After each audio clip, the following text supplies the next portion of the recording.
Assalamualaikum dan salam sejahtera. Saya Zoniza Awang. Ini ringkas TVS. Sarawak akan membentangkan kertas cadangan meningkatkan fasiliti saringan COVID-19 di seluruh negeri ke Kuala Lumpur Sabtu ini. Menurut Pengurusi Jadualkuasa Pengurusan Bencana Negeri JPBN, Dato' Ahmad Douglas Unggah Embas, operasi perkesanan kes aktif ACD di beberapa lokasi di Sarawak mendesak agar kapasiti saringan COVID-19 ditingkatkan. Jelasnya, Sarawak akan tingkatkan kapasiti saringan daripada 2,000 sehari kepada 5,000 sehari. So I appeal to Kuala Lumpur to assist us, and I'm very pleased Yang Amat Berhormat Perdana Menteri requested us immediately to present our case, especially in upgrading our capacity to do testing. At the moment we have about 2,000 and we have a private sector, tapi dalam hospital kerajaan cuma 2,000 satu hari. Our plan is to raise it to 5,000 a day throughout Sarawak. Sementara itu, Unggah mendedahkan beberapa bahagian di wilayah utara Sarawak seperti di Limbang dan Lawas turut mengalami isu kekurangan fasiliti saringan COVID-19.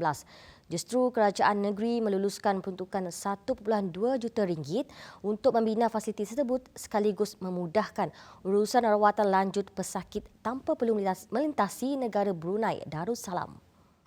So, for Limbang, Yang Amat Berhormat Ketua Menteri have approved 1.2 million for us to build facilities at Limbang. And now it is in the progress of implementation.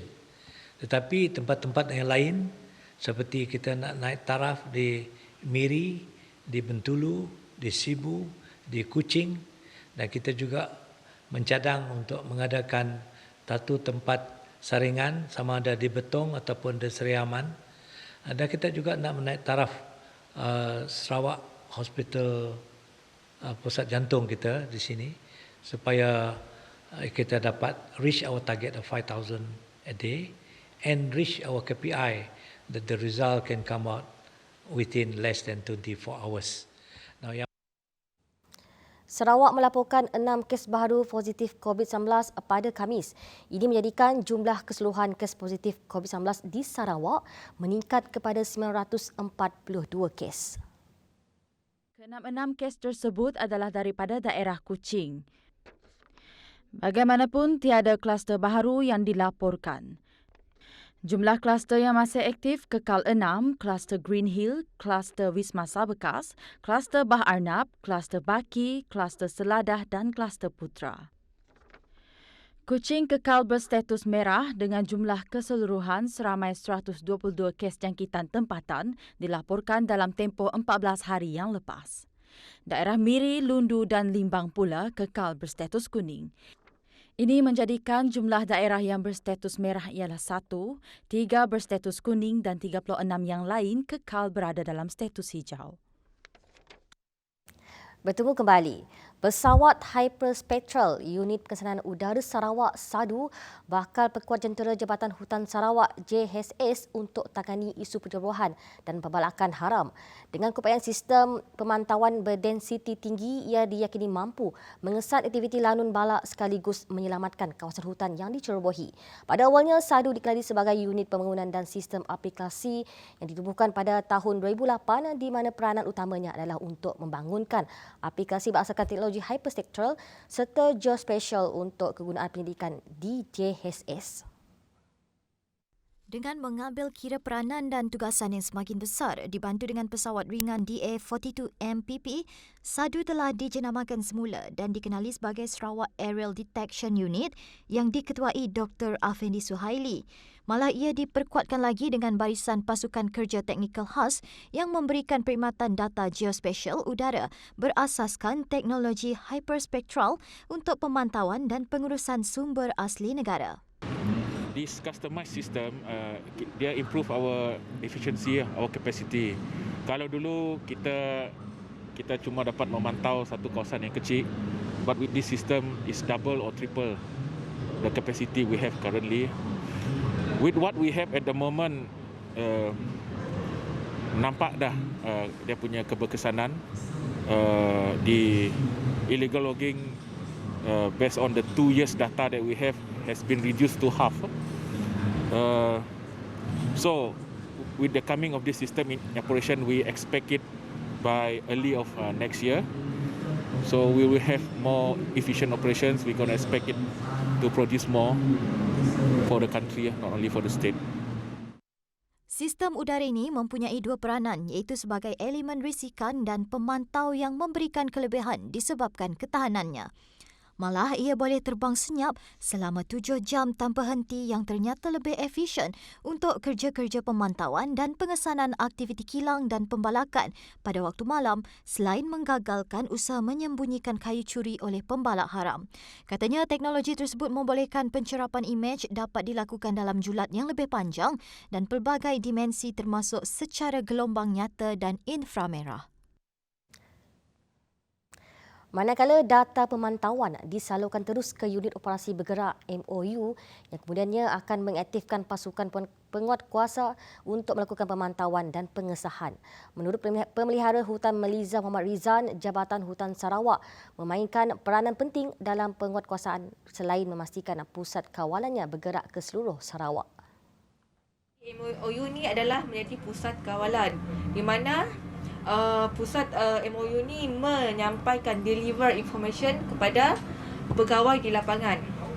So maklumat-maklumat yang dibekalkan di dalam MOU ni adalah maklumat yang telah diproses dan dianalisa di Operation and Command Center kami yang terletak di Ibu Pejabat Hutan Kuching.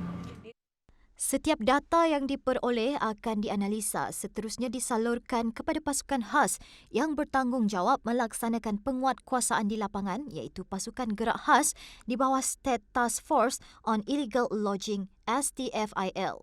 Adalah data yang kita perolehi daripada satellite based monitoring.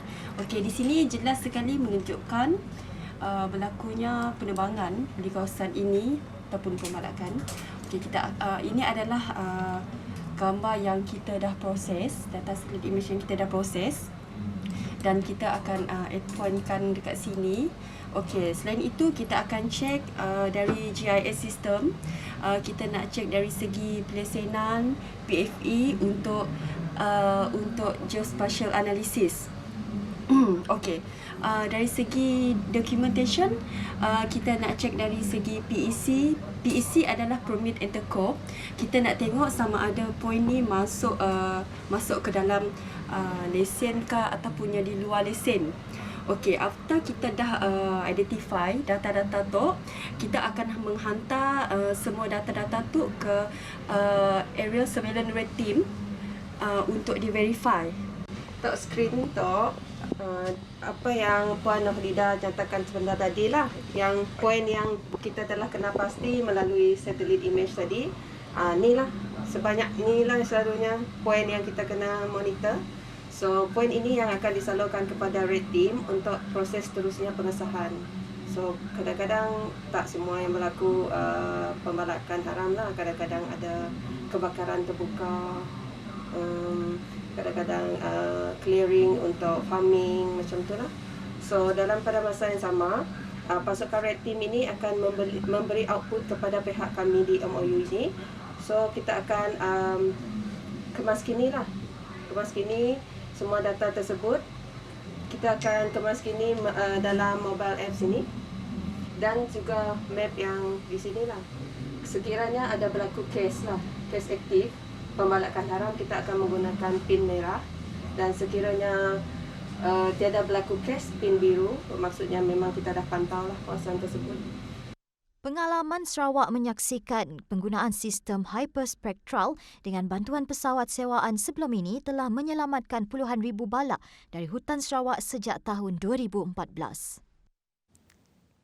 Kemampuan teknologi ini harus dimanfaatkan sepenuhnya, termasuk untuk mencerap hasil galian yang berada di tanah data, melakukan pemetaan pelbagai dimensi, malah memantau keadaan hutan dan tanah. Ia juga boleh digunakan untuk tinjauan kes-kes kebakaran hutan dan bencana alam seperti banjir dan tanah runtuh. Tujuan unit ini seperti yang telah saya katakan ialah untuk memastikan bukan saja untuk diguna mengenal pasti kawasan-kawasan yang terdapat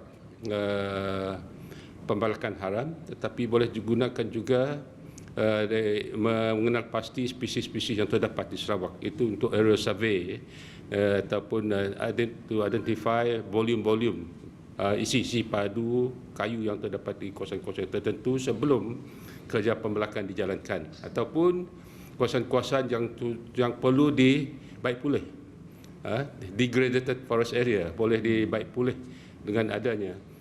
Teknologi yang kita pakai dulu ialah itu hyperspectral. Menurut Len Talif, ia juga disifatkan sebagai juru audit bagi laporan program hutan industri yang dilaksanakan oleh pemegang lesen ladang hutan LPF di Sarawak khususnya. Untuk memastikan apa yang telah ditanam merupakan yang sebenarnya yang berlaku di lapangan. Kadang-kadang kita menerima laporan sekian-sekian kawasan telah ditanam, tetapi sebenarnya kalau kita lihat di lapangan tidak menggambarkan apa yang telah dilaporkan. Jadi unit ini merupakan satu unit untuk yang kalau kita dalam istilah audit, itu untuk mengauditkan kerja-kerja di lapangan supaya ia tidak bercanggah daripada apa yang telah dilaporkan.